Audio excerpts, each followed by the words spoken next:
नमस्कार, बातमी जनतेच्या कर्णधार न्यूज।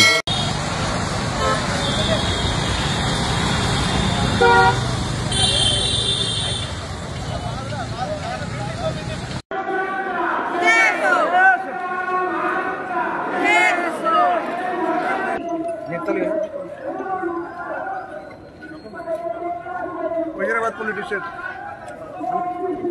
वजीराबाद पोलीस स्टेशन जवळ आलो कलेक्टर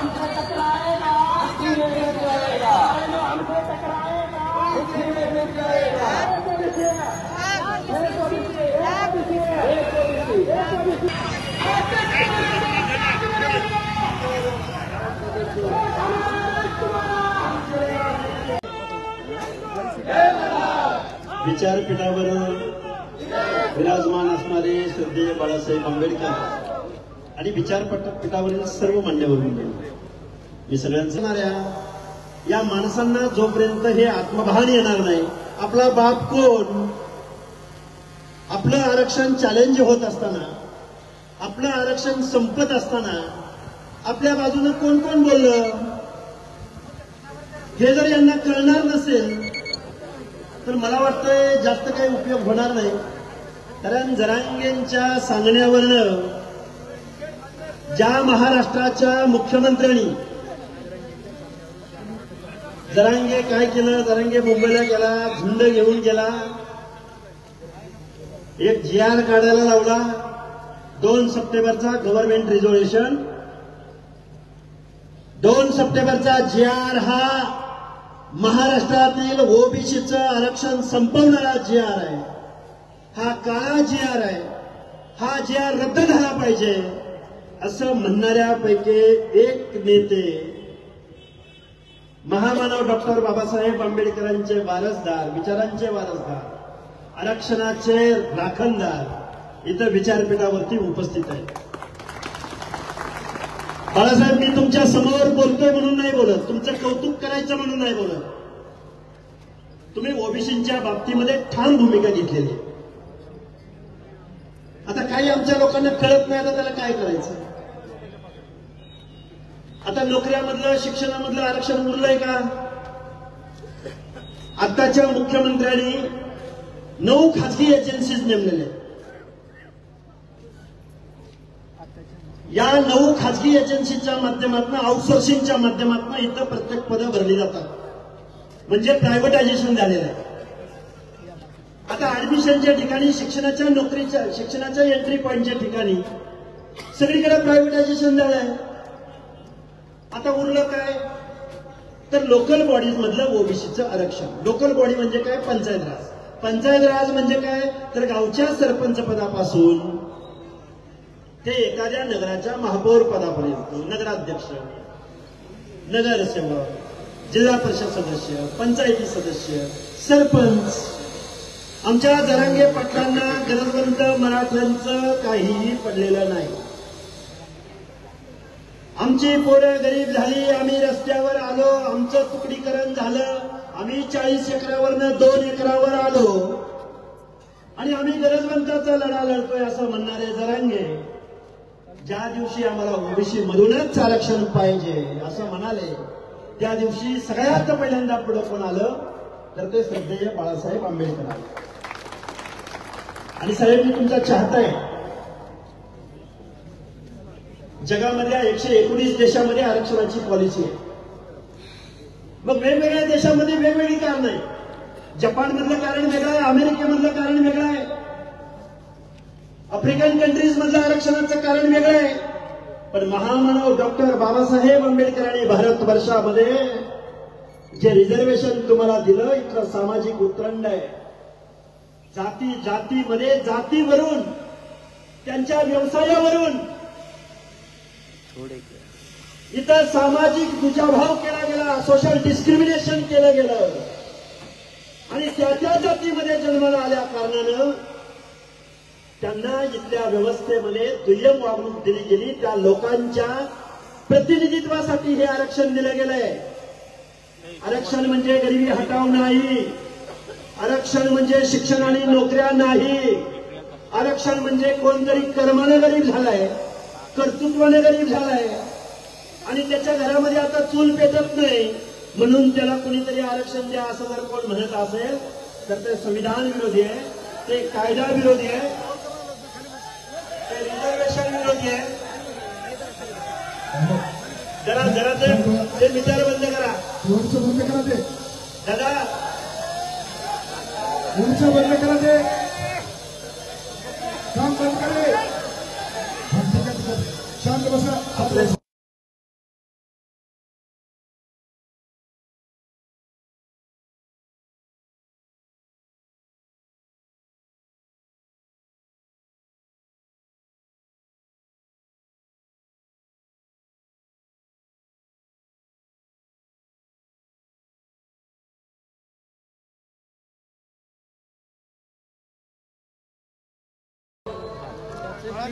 ओबीसी रिझर्वेशन हे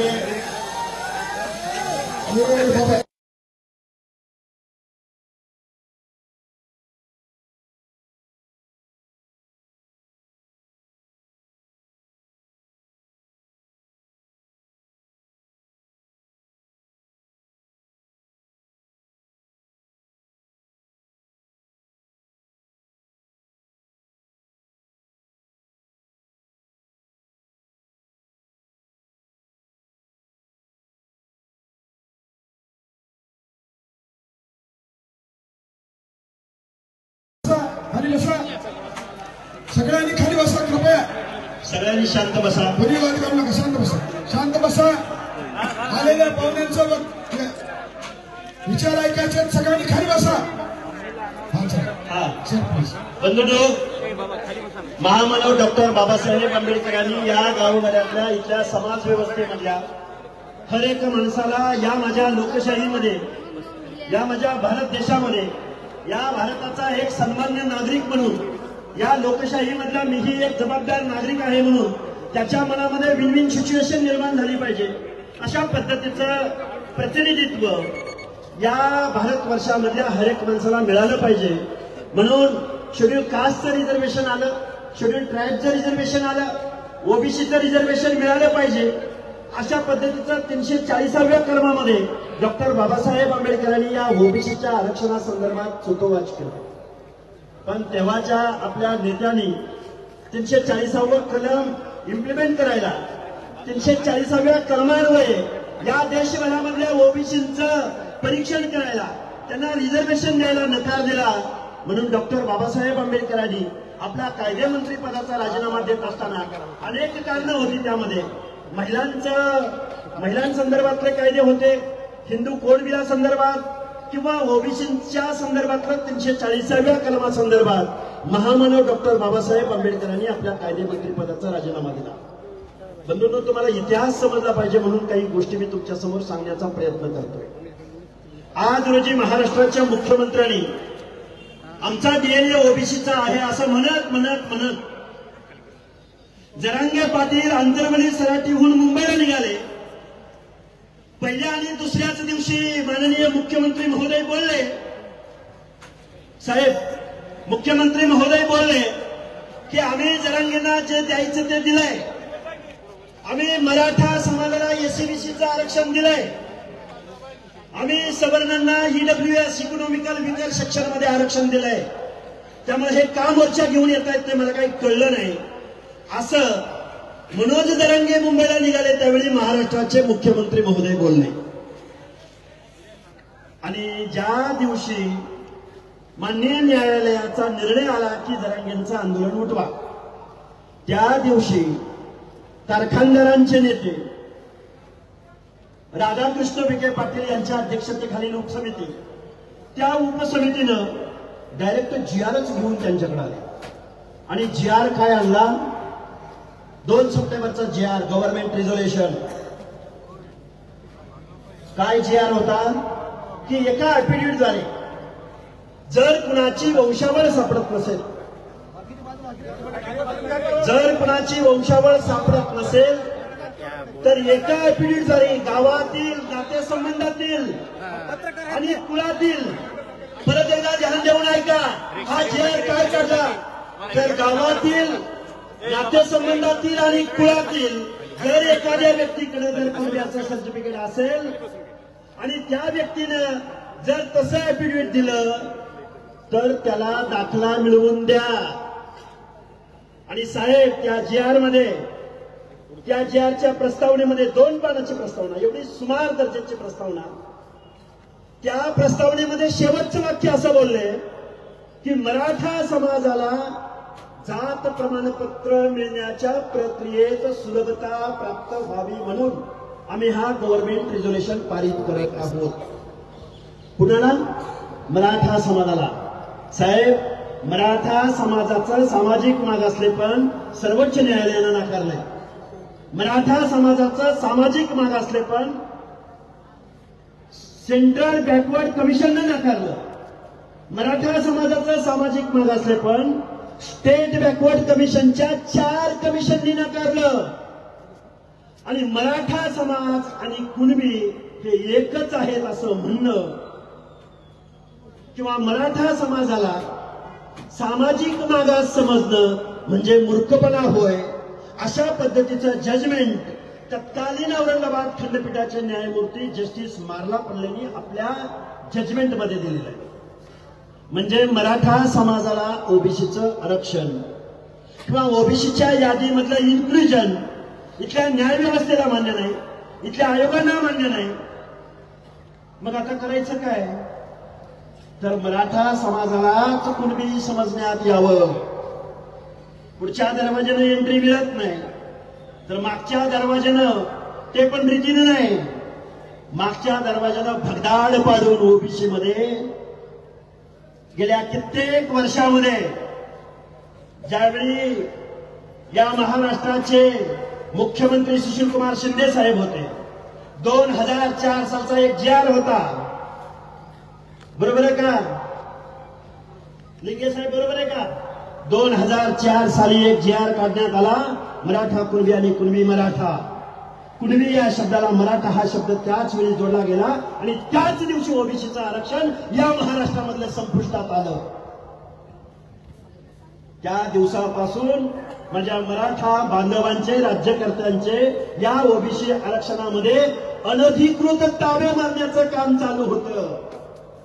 लाखो सर्टिफिकेट माझ्या पुणे महानगरपालिकेमध्ये, संभाजीनगर महापालिकेमध्ये, जालना महानगरपालिकेमध्ये, सांगली असो, कोल्हापूर असो, ओबीसीच्या आरक्षणामध्ये बेकायदा घुसखोरी झाली. त्याच दिवशी ओबीसीचं आरक्षण संपलं आणि जरांगे पाटलाच्या या मागणीद्वारे उरलं सुरलं. अरे कसा ओबीसी बांधव शासनकर्ती जमात असलेल्या माझ्या मराठा बांधवाच्या स्पर्धेमध्ये माझा ओबीसी बांधव कसा टिकेल? टिकू शकतो? गाव गड्यातला माळी, साळी, कोळी, तेली, हटकर, धनगर, संगर, वंजारी, लोणारी, परीट, गुरव, गडशे, नाभिक, सुतार, लोहार, कुंभार, बेरड, बेडर, रामोशी, बेलदार, वडार, माझ्या नांदेड जिल्ह्यामधल्या अनेक डोंगर रांगामध्ये राहणारा माझा गोल्लेवार समाज. अरे काही बांधव म्हणतात माळ्यातून आमच्यात काय फरक आहे? साहेब, एका चॅनलला डिस्कशन करत होतो. वीरेंद्र पवार नावाचा तो मुंबईमध्ये मोर्चाचं नियोजन करणारा माणूस आम्हाला बोलला की धनगर समाज सुद्धा म्हणला राज्यकर्ता होता, क्षत्रिय होता. आणि मग धनगर समाज क्षत्रिय तर तो ओबीसी मध्ये कसा? आणि मग धनगर ओबीसी मध्ये तर मग आम्ही का ओबीसी मध्ये नाही? अरे मग याचं सगळ्यांचं परीक्षण झालं पाहिजे ना. अरे याच्या सगळ्याचा अभ्यास झाला पाहिजे ना. आरक्षणाचं बेसिक तत्व हे प्रतिनिधित्व आहे. ज्या ज्या समूहांना प्रतिनिधित्व भेटलं नाही, बलुत्या अलुत्यामधल्या माणसाला, तारू नारू मधल्या माणसाला, दीन दलिताला, आदिवासीला शिक्षण आणि नोकऱ्यामध्ये प्रतिनिधित्व भेटलं नाही. काय इंग्लिश शब्द आहे? एडिक्विट रिप्रेझेंटेशन, पर्याप्त प्रतिनिधित्व. ऍटलिस्ट त्या समूहाचा एक तरी प्रतिनिधी कायद्याच्या सभागृहामध्ये गेला पाहिजे. संयुक्त महाराष्ट्र निर्माण झाला तेव्हापासून आजपर्यंत या महाराष्ट्राच्या विधानसभेमध्ये एकही नागरिक पोचू शकला नाही.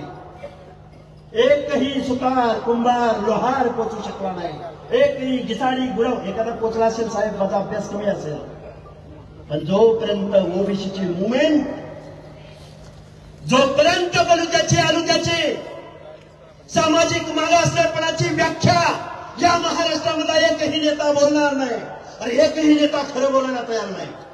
शरदचंद्रजी पवार काय म्हणे, मंडळ यात्रा काढली. अरे मंडळ आयोग इम्प्लिमेंट करायला लावणारे कोण होते? इथं विचारपीठावर बसणारे श्रद्धेय बाळासाहेब आंबेडकर होते. विश्वनाथ प्रताप सिंग, आमचे मुंबई विद्यापीठामधले अरुणजी कांबळे साहेब, या सगळ्या मंडळींनी मंडळ आयोग इम्प्लिमेंट झाला पाहिजे यासाठी विश्वनाथ प्रताप सिंगांकडे आग्रह झाला.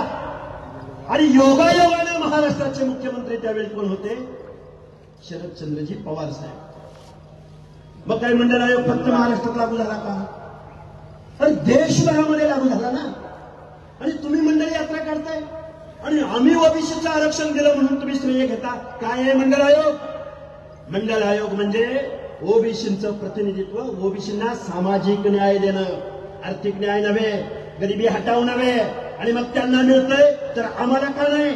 अरे याचा अभ्यास करा ना. एखाद्या समाजानं जर एखादं आरक्षण मागितलं तर त्याचा अर्ज कुणाकडे केला जातो?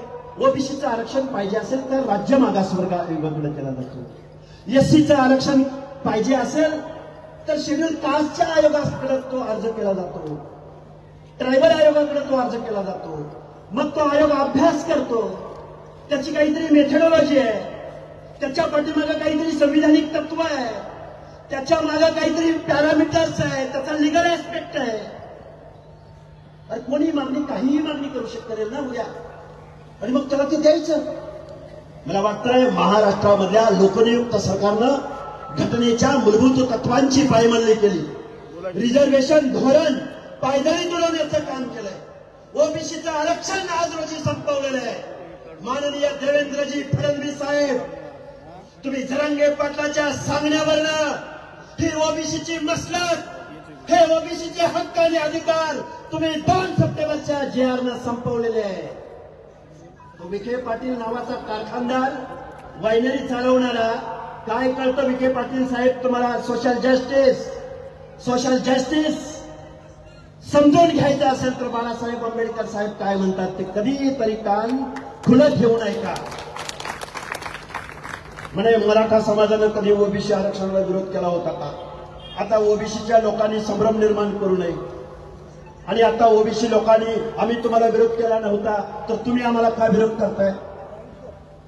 ही काय भावाभावामधली वाट नाही तो? घरामध्ये जर एखाद्या कुटुंबामध्ये 4 भाऊ असतील आणि त्या 4 भावंडापैकी एक भावंड जर अपंग असेल, दिव्यांग असेल, तर त्या कुटुंबामधले आई वडील काय विचार करतात की अरे हा एक आपला मुलगा थोडासा अपंग आहे, याच्यासाठी आपल्याला काहीतरी स्पेशल तरतूद केली पाहिजे. देशाचं संविधान, देशामध्ये लोकशाही लागू होत असताना महामानव डॉक्टर बाबासाहेब आंबेडकरांनी डोंगराच्या कुशीला राहणारा भटका, गावगाड्यामध्ये छूत अछूतपणा ज्याच्या बाबतीमध्ये पाळला गेला, गावगाड्यामध्ये ज्यांना जल जंगल जमीन डोंगराच्या कुशीला एखाद्या पर्वताच्या माचीवरती जो आदिवासी बांधव कातकरी भिल्ल राहतो, त्या माणसांना सुद्धा या निर्णय प्रक्रियेमध्ये आणता आलं पाहिजे म्हणून रिझर्वेशन पॉलिसी राबवली. आता जरांगे पाटील म्हणतात तुम्ही कधी एम्पिरिकल डेटा महाराष्ट्रामध्ये कलेक्ट होत नाही, सोशो इकॉनॉमिकल सर्वे होत नाही. अरे महाराष्ट्रामध्ये ओबीसीचं आरक्षण चॅलेंज झालं, इम्पेरिकल डेटा कलेक्ट झाल्याशिवाय रिझर्वेशन पॉलिसी ओबीसीची पंचायत राजमधलं रिझर्वेशन अलॉट करू नका म्हणून सुप्रीम कोर्टानं सांगितलं. महाराष्ट्राच्या पाठीमागनं बिहारमध्ये सोशो इकॉनॉमिकल सर्वे झाला, छत्तीसगडमध्ये झाला, तेलंगणामध्ये झाला, कर्नाटकामध्ये झाला. पण पुरोगामी पुरोगामी पुरोगामी महाराष्ट्र, फुले शाहू आंबेडकरांचा पुरोगामी महाराष्ट्र, ज्या महाराष्ट्रामध्ये फुले शाहू आंबेडकरांनी जन्म घेतला, ज्या फुले शाहू आंबेडकरांच्या समतेच्या विचारानं, मानवतेच्या विचारानं, बंधुतेच्या विचारानं या देशाला दिशा दिली, त्या महाराष्ट्रामधलं लोकनियुक्त सरकार मात्र इम्पेरिकल डेटा कलेक्ट करायला तयार नाही. राज्य मागासवर्ग आयोगाचं म्हणणं ऐकायला तयार नाही. सुप्रीम कोर्टाचं 650 पानाचं जजमेंट ऐकायला तयार नाही. बेकायदा GR काढायला तयार या महाराष्ट्राच्या मुख्यमंत्र्यांनी हा GR काढला आणि ओबीसीची मसलत आज रोजी बुडवलेली आहे. आता आम्ही नांदेडमध्ये आलोय. साहेब, बोलायचं म्हणलं तर खूप काही बोलू शकतो. राजकारणावर बोलायचं, शिक्षणावर बोलायचं. काल परवा डॉक्टर संपदा मुंडेंची हत्या झाली. काल मी त्यांच्या आई वडिलांना भेटायला गेलो. आणि त्या केज तालुक्यामधल्या किल्ले धारूरच्या एका डोंगराच्या कुशीला असणाऱ्या ऊसतोड मजुरीचे काम करणाऱ्या आई बापाच्या पोटी डॉक्टर संपदा जन्माला आली. MBBS doctor. तिथं ते शिक्षण घेत असताना तिला काय हर्डल्स पार करावे लागले असतील, काय परिस्थितीला सामोरं जावं लागलं असेल. तिची आत्महत्या झाली का आत्महत्या केली? अहो मुख्यमंत्री महोदय, या महाराष्ट्रामधला पालक चिंतेत आहे. अरे माझ्या पोरीला शिक्षण द्यायचं का नाही द्यायचं? माझ्या पोरीला वसतिगृहात ठेवायचं का नाही ठेवायचं? जर संपदा मुंडेचा जर बळी जात असेल तर माझ्या लेकीचं काय? महाराष्ट्रातल्या पालकांच्या मनामध्ये चिंता आहे. त्याच वेळी महाराष्ट्राचे मुख्यमंत्री त्याच फलटणमध्ये येतात आणि आपल्या कार्यकर्त्याला क्लीन चिट देतात. मुख्यमंत्री महोदयावर राजकारण करा, तुम्ही जरूर करा राजकारण. तुम्ही न्यायमूर्ती कधीपासून बनलात? महिला आयोगाच्या अध्यक्षा रुपाली चाकणकर. अरे महिला आयोगाच्या अध्यक्षा म्हणजे न्यायिक पोस्ट आहे, न्यायिक. क्वासाई ज्युडिशरीचा तिला स्वरूप आहे त्या पदाला. तुम्ही आला आणि तुम्ही त्या संपदा मुंडेच्या चारित्र्यावरती संशय उपलब्ध होईल अशा पद्धतीचा बोलला. रुपाली ताई, तुम्ही त्या संपदाच्या आईवडिलांना भेटला का? नाही. मला वाटतंय या महाराष्ट्रामध्ये कायदा सुव्यवस्था, संविधान, आरक्षण, नुसतं राजकारण चालू आहे, राजकारण. आणि फडणवीस साहेब, आमचा ओबीसी DNA म्हणून चालणार नाही. फडणवीस साहेब, अरे या ओबीसीने तुम्हाला सत्तेत बसवलंय. तुमच्याकडे अनेक रिसर्च करणाऱ्या संस्था आहेत. फडणवीस साहेब, तुम्ही कारखानदारांचे नेते कधी बनला? हे कधीच होऊन गेलं. अरे लढायला आम्ही आणि सत्तेमध्ये बसायला अजितदादा पवार, विखे पाटील कुठले कोण पोहोचले? अरे भाजपची काँग्रेस झाली का भाजपची राष्ट्रवादी झाली का राष्ट्रवादीची भाजप झाली हे कळायला मार्ग नाही. आणि न्यायाच्या लढाईला आम्ही म्हणजे कोण तर बाळासाहेब. आरक्षणाचा विषय आला बाळासाहेब, आता कसं होईल? आरक्षणाचा विषय आला, आता कसं करायचं? आरक्षणाचा मोर्चा कुणी काढावा? त्यांनी काढावा. आणि लाभाचं गणित. आता ओबीसी बांधवांना माझं सांगणं आहे, 1-2 मिनिटांमध्ये मी खूप पाऊस येण्याची शक्यता आहे. आदरणीय साहेबांचं भाषण ऐकायचंय तुम्हाला. मला 1-2 वाक्यामध्ये मी माझं भाषण संपवेल. लढायला आम्ही, सामान्य माणसाला न्याय द्यायला आम्ही, निवडणुका जिंकायला कुणी? कारखानदार, वतनदार, जागीरदार. तुम्ही आम्ही काय मागत बसलो? आम्हाला स्कॉलरशिप द्या आणि आम्हाला ओबीसी आरक्षण द्या. आम्हाला काय द्या? अरे महाराष्ट्राची 7 लाख करोड रुपयाची तिजोरी आपण ज्यांच्या हवाली केली. अरे बाबा साहेबांनी तुमच्या आमच्या मताला लाख मोलाची किंमत प्राप्त करून दिली. एक व्यक्ती, एक मत, एक मूल्य. टाटा बिर्ला अंबानीच्या मताला जेवढी किंमत तेवढीच गावगाड्यामधल्या ऊसतोड मजुराच्या मताला किंमत. तुम्हाला शासन करते जमात व्हायचंय असंच म्हणाले का बाबासाहेब? तुमच्या मताला किंमत दिली, पण त्या मताचं मूल्य तुम्ही आम्ही काय केलं? निवडणुका आल्या, अरे 500 रुपयाला बळी पडणारे तुम्ही.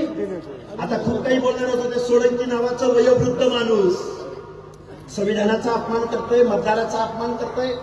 म्हणतोय बकरी द्यावी लागतोय, चपटी द्यावं लागतोय, पैसे द्यावं लागतोय, गोळीबार करावा लागतोय, दारूगोळा आहे का बघावं लागतोय. यांच्या बापदाद्यांनी हेच केलं. महाराष्ट्र ओरबाडून खाल्ला, लुटून खाल्ला. बाबांनो, आज नांदेडमध्ये तुम्ही एवढ्या बहुसंख्येनं जमला. पावसाचं वातावरण आहे आणि साहेब बोलणार आहे. आम्ही न्यायाची, सामाजिक न्यायाची, ओबीसी उपस्थित बंधूगण भगिनो, हाकेजींचा आपण असणारा मनोगत आपण या ठिकाणी ऐकलं. त्याच्याच बरोबर इथे असणारा वाघमारेंचं विचार आपण या ठिकाणी ऐकलेत. वरुण राजा हा काही थांबायला तयार नाही अशी असणारी परिस्थिती आहे. तेव्हा एका शेतकऱ्याने मला असताना सांगितलं की हा वरुण राजा जो आहे तो आमचा बदला घेतोय. तर मी म्हटलं बाबा कसला बदला घेतोय? तर तो म्हटला आमच्या मनामध्ये एक आहे आणि आम्ही दुसरं करतोय. म्हटलं मनामध्ये काय आहे? तर तो म्हणतो मनामध्ये आम्हाला आरक्षण पाहिजे, मनामध्ये आम्हाला आरक्षण पाहिजे असा तो म्हणतोय. पण आम्ही आरक्षण विरोधकांना सत्तेवरती बसवतोय म्हणून आमचा बदला गेला जातोय अशी असणारी परिस्थिती. मित्रो,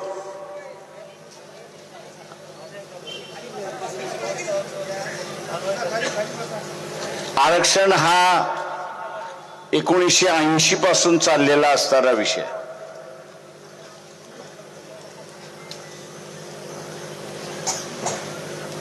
इमर्जन्सी नंतर जे सरकार आलं, जनता पार्टीचं सरकार आलं, मोरारजी देसाई पंतप्रधान होते. मोरारजी देसाईचा सुद्धा मंडल यांना कमिशन नेमायचा आणि त्यांच्या अध्यक्षतेखाली कमिशन बसवायचं याला विरोध होता. परंतु सत्ता ही सगळ्यात महत्वाची. त्या काळी सत्तेमध्ये जे निवडून आले होते त्यामध्ये ओबीसीची संख्या मोठ्या प्रमाणात होती, खासदारांची. आणि त्यांनी सांगितलं तुम्हाला करायचं नाही ना, ठीक आहे, सगळ्या खासदारांची मीटिंग बोलवा. आणि मग चर्चा सुरुवात झाली की सगळ्या खासदारांची मीटिंग बोलवा का? तर मोरारजी देसाईला असताना पार्टीतून हाकला. मोरारजी देसाईच्या लक्षात आलं की कमिशन नेमलं नाही तर आपलं पंतप्रधान पद जाईल. तेव्हा पंतप्रधान पद राहण्यासाठी मंडलच्या अध्यक्षतेखाली कमिशन नेमलं. त्यांनी अहवाल दिला आणि तो अंमलबजावणी करायला 1990 साल उघडलं हे आपण लक्षात घ्या. 10 वर्ष तो अहवाल तसाच्या तसा पडून राहिला. सत्तेत बदल झाला, सत्तेत बदल झाला. 89 मध्ये ज्या लोकसभेच्या निवडणुका झाल्या त्या निवडणुकीमध्ये विश्वनाथ प्रताप सिंगांची असणारी जनता दल जे आहे ते निवडून आलं. आणि त्यांनी हा निर्णय घेतला की आपलं सरकार टिको न टिको. का भारतीय जनता पक्ष विरोधात होतं, जे आजही आपल्याला दिसते, नवीन काहीच नाहीये. आपलं सरकार टिको या न टिको, पण या देशामध्ये जे आश्वासन घटना स्वीकारताना देण्यात आलं होतं की ओबीसींची असणारी गणना केल्या जाईल, त्याची सूची केल्या जाईल आणि त्यांनाही आरक्षण दिलं जाईल. 50 साली दिलेलं असणारं हे आश्वासन 1990 ला पूर्ण झालं हे आपण लक्षात घ्या. 1990 ला पूर्ण झालं. पुन्हा सुप्रीम कोर्टामध्ये काही जण गेली की मंडल कमिशन हे असणार आणि त्यांनी दिलेल्या शिफारशी या घटनेला धरून नाहीत. या घटनेला धरून नाहीत. आता त्याचा मी असणारा साक्षीदार एकही वकील उभा राहायला तयार नव्हता. एकही वकील उभा राहायला तयार नव्हता. अशा कालावधीमध्ये कोण उभं राहिलं माहित आहे का?